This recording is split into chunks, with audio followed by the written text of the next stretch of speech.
Hi guys, welcome back to my YouTube channel, and it's been way too long since I've done a teaching video. So I thought I'd kickstart this with ECG since a lot of y'all had mentioned ECG in my poll where I asked you what you wanted to learn. To begin with, ECG is a difficult topic to understand, but once you understand it and do it multiple times, it is going to stick in your head. This video is going to be the absolute basics of ECG that are going to help you understand a normal ECG and mostly at least help you identify what an abnormal ECG might look like. More than anything, this will help you understand how to learn abnormal ECGs in a more easier manner. So if you're in first year, second year, third year, or even in fourth year and you're not really sure of how an ECG works, then this video is for you. All my knowledge of ECG is from greatt, Ninja Nerd, a bunch of YouTube videos that I've watched, as well as classes that have happened in medicine this year. For this video, I'd recommend sit with a notebook to make some notes,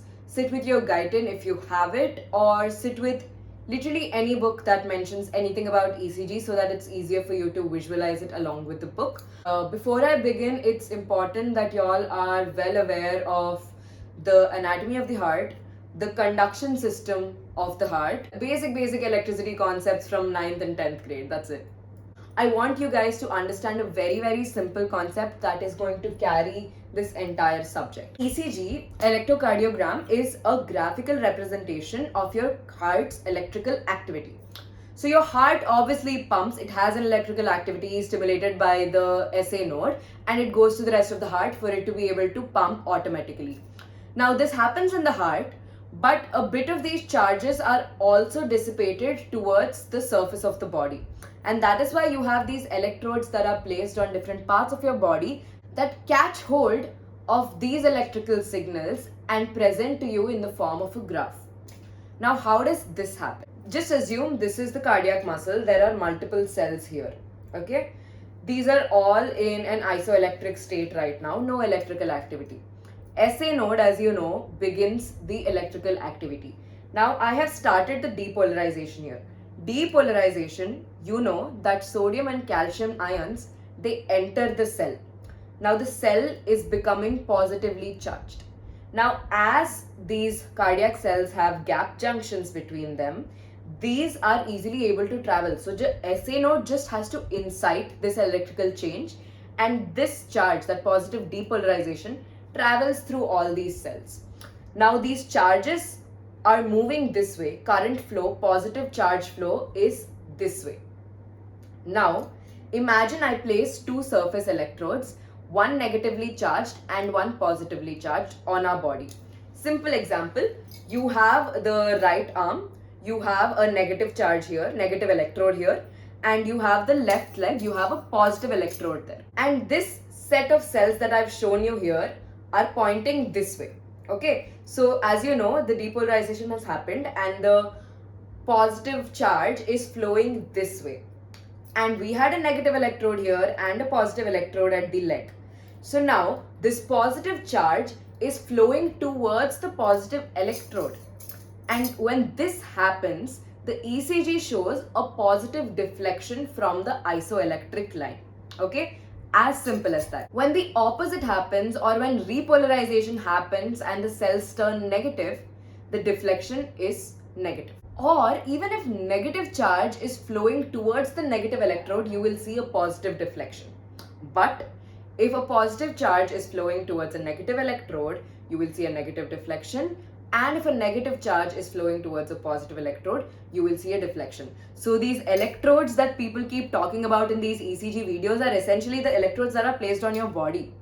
So I hope that confusion is cleared for you. If you do have doubts at any point of this entire lecture, then please do comment down and I will try to answer it to my best ability. Let's take a quick minute to understand the axis and these electrodes. So when an ECG is done, you place multiple electrodes at different parts of the body.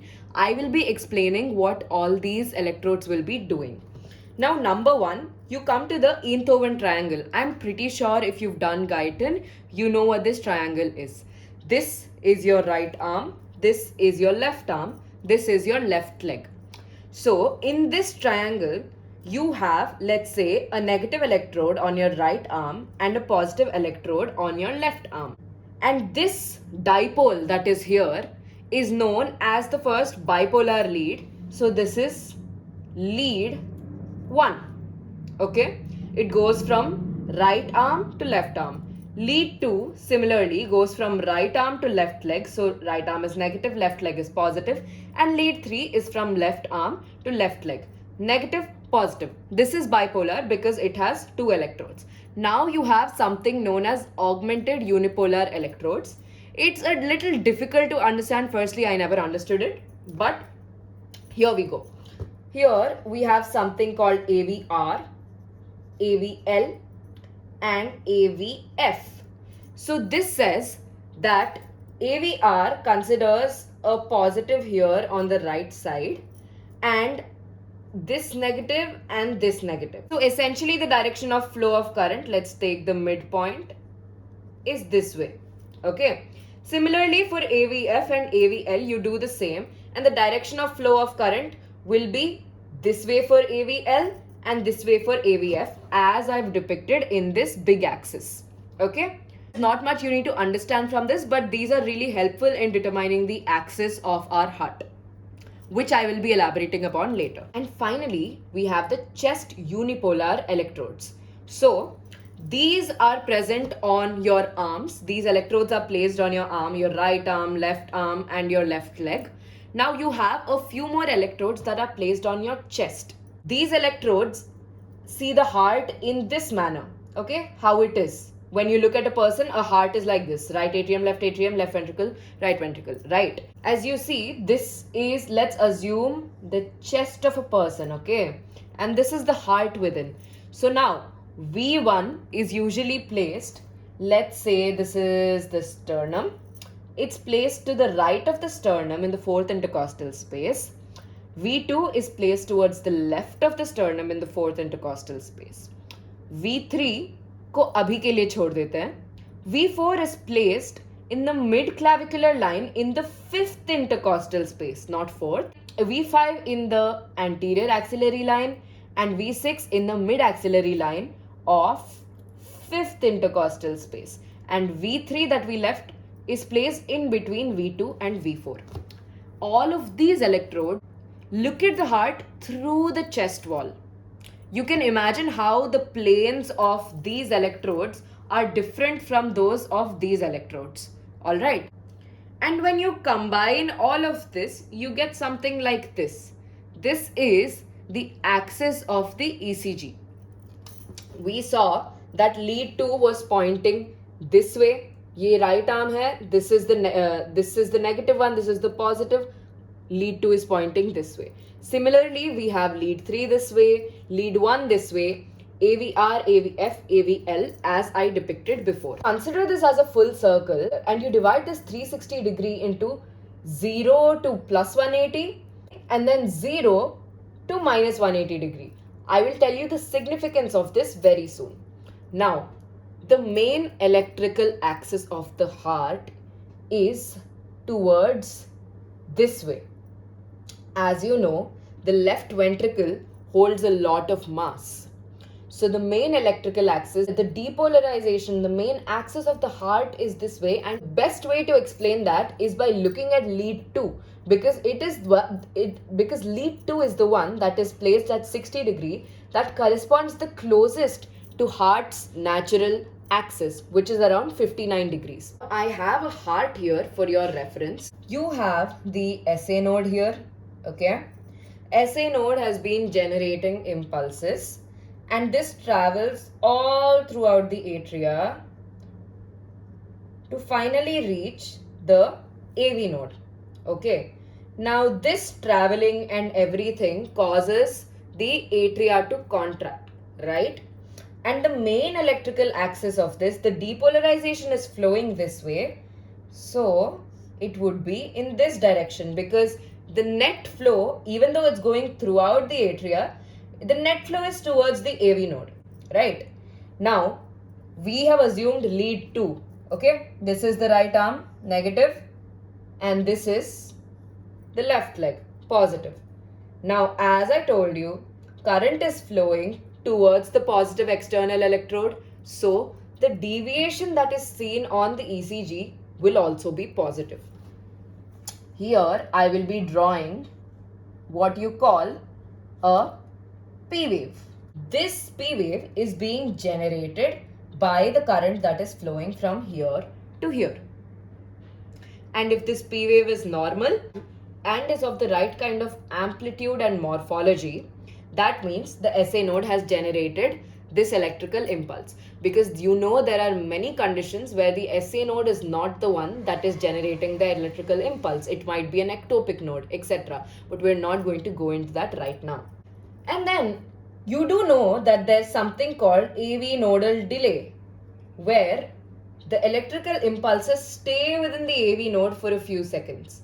And that causes no net travel of current, and that causes this isoelectric line. Okay? This one is known as PR segment. Okay? This is PR segment.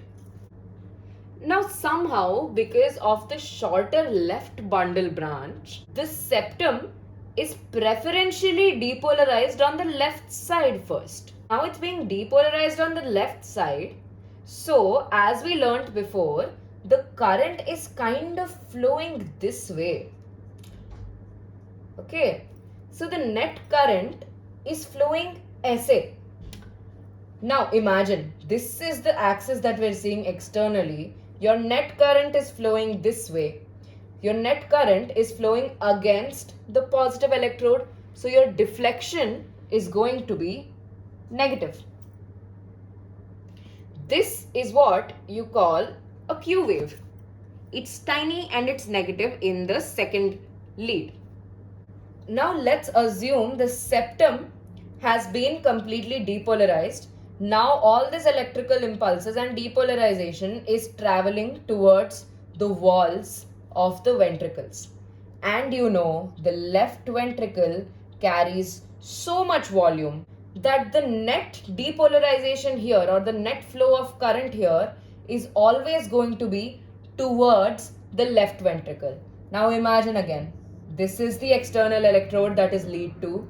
All the net depolarization because of the mass of the left ventricle is also towards the left ventricle. Now current is towards now current here is finally flowing towards the positive electrode, right? So the deflection here is always going to be positive and huge because of the sheer volume of the left ventricle. And this, my friends, is the R wave. Now after left ventricle has been depolarized, the current is again flowing back like this, like this. Now you tell me, what will the direction of the next wave be? Since the current is going like this and coming back like this, going like this and going like this. Hence, finally, in the last stage of depolarization, since it's going against the positive electrode, the deflection is going to be negative once more. And this, my friends, is S wave. Okay? Now once S wave is done and depolarization is done, which is essentially ventricular contraction, ventricles also have to relax. That means they have to be repolarized. Now the catch here is that repolarization happens from the epicardium to the endocardium. That is, it happens SA. If this is the external part of the heart wall and this is the internal part of the heart wall, it happens in this direction. Okay? So you have repolarization that is happening like this. Okay? So the net direction of repolarization is this way, right? And you might say that, हाँ देखो external electrode के हिसाब से this is going against the positive electrode, which is why the deflection needs to be negative. But no, remember, this is repolarization. That is essentially the flow of negative charges. Depolarization mein there was a flow of positive charges. Now negative charges are flowing this way towards the negative electrode. That means the deflection has to be positive. And this forms the T wave. I'm going to give you a quick explanation of how this is going to work. Now, the ECG graph is divided into multiple squares which are made up of 5 into 5 squares. So if this is one large square, it's made up of 5 more small squares, right? So when you go in the x-axis, it tells you about the time, and you go in the y-axis, it tells you about the voltage or the amplitude of this current. Okay, so one big box is equal to 0.2 seconds and one small box is equal to 0.2 divided by 5, that is 0.04 seconds. One small box again is equal to 0.1 millivolt in terms of amplitude. Okay, so amplitude this way, all these small boxes, this is 0.1 millivolt, this is 0.04 seconds. This information is important for you to identify the right timing of PQRST.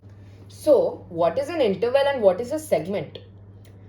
An interval not only includes the isoelectric line but also the deflections. But a segment only includes the isoelectric line. There's an important interval that you have to know about, which is the PR interval. That is the beginning of the P wave till the beginning of the R wave. This PR interval is included in heart blocks and it tells you about the time taken for the atria to depolarize until the ventricle to depolarize. So P wave indicates atrial depolarization or atrial contraction, and QRS complex indicates ventricular depolarization or ventricular contraction. Okay. And finally, we know that T indicates ventricular repolarization or relaxation, right? So this PR interval is increased in cases of heart blocks. Normally, PR interval should be around 0.12 to 0.2 seconds. That means it needs to be around 3 to 5 small boxes. Okay, 1, 2, 3, 4, 5. Okay? There is also something known as ST segment, which is the isoelectric line between S and T wave. This one is indicated in myocardial infarction. There is ST elevation, you know, ST-MI and NST-MI, etc. And finally, there is QT interval, that is between the Q wave and the beginning of the T wave. This QT interval can tell you a lot about ventricular arrhythmias, etc. It's around 0.36 to 0.4 seconds. There are a lot more things that you can learn in this about the width of the QRS segment and the types of PR intervals, etc. But again, this is a basics class. We're not going to go into the details of that. Heart rate is basically what? The number of contractions per minute. The time taken between two contractions is basically the time taken between R and R. Okay? This is 1 hour and this is 1 hour wave. So clearly this is one ventricular contraction and this is the second. So the time taken between these two is essentially the time taken between two heartbeats, right? So simple karke, if one big box equals 0.2 seconds, then for 1 second you need to cross 5 big boxes. And for 60 seconds, you need to cross 300 big boxes, which is basically 1500 small boxes. So, the heart rate can be written as 1500 divided by number of small boxes between these two R waves. Let's call that X. Or it can be 300 by number of big boxes between the R waves, which is Y. For example, if there are 5 big boxes between R and R, then the heart rate would be 300 divided by 5, which is 60 beats per minute. That will be your heart rate. Well, now let's come to the final segment of this video where we talk about heart axis. The main axis of the heart is towards the second lead. Main axis of the heart essentially lies in between minus 30 degree to plus 90 degree. So anywhere here would be the normal axis of the heart. Now, for you to figure out by just looking at an ECG if the heart is in a normal axis, sometimes what happens, there is left ventricular hypertrophy or right ventricular hypertrophy, then the heart's axis, because of excessive muscle mass, might shift here or might shift here. Here if it's right ventricular hypertrophy, there if it's left ventricular hypertrophy. Now how are we going to look at an ECG and find out if this shift has happened? Very simple. I just want you to focus on lead 1 and lead AVF in an ECG. Now, so if the heart has its normal axis, it will lie in this quadrant.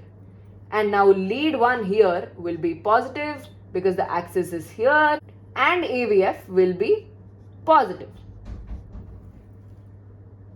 Okay, peace. Now, if there is right ventricular hypertrophy and the axis has decided to lie this way, this is completely opposite to lead 1 by, but it's still in the same segment, but it's still sharing a segment with AVF. So, if it's in this part, lead 1 is going to be negative and AVF will still be positively deflected. You apply the same here. Here both AVF and lead 1 are not involved and are completely opposite to the axis of the heart if it's deflected this way. This is the extreme deflection. So lead 1 is going to be negative and AVF is going to be negative. Finally, we have this quadrant. You can imagine AVF is going to be negative because it's opposite, but lead 1 will be positive. That's it. That's literally it. That's how you find out the rate and the axis by looking at an ECG. So now when you look at an ECG, you know what's normal and what's abnormal. So I really hope this video has helped you figure out how to identify a normal and an abnormal ECG. There is a final small topic that I will be covering, which is myocardial infarction. I won't be going into the details of it. Now just imagine this is the heart, yeah? If there are any abnormalities in the lateral wall of the heart, there is a myocardial infarction here. Which leads are you going to look at that will give you a clue to the fact that there's an infarction here? Very simple, I'll tell you. Lead 1.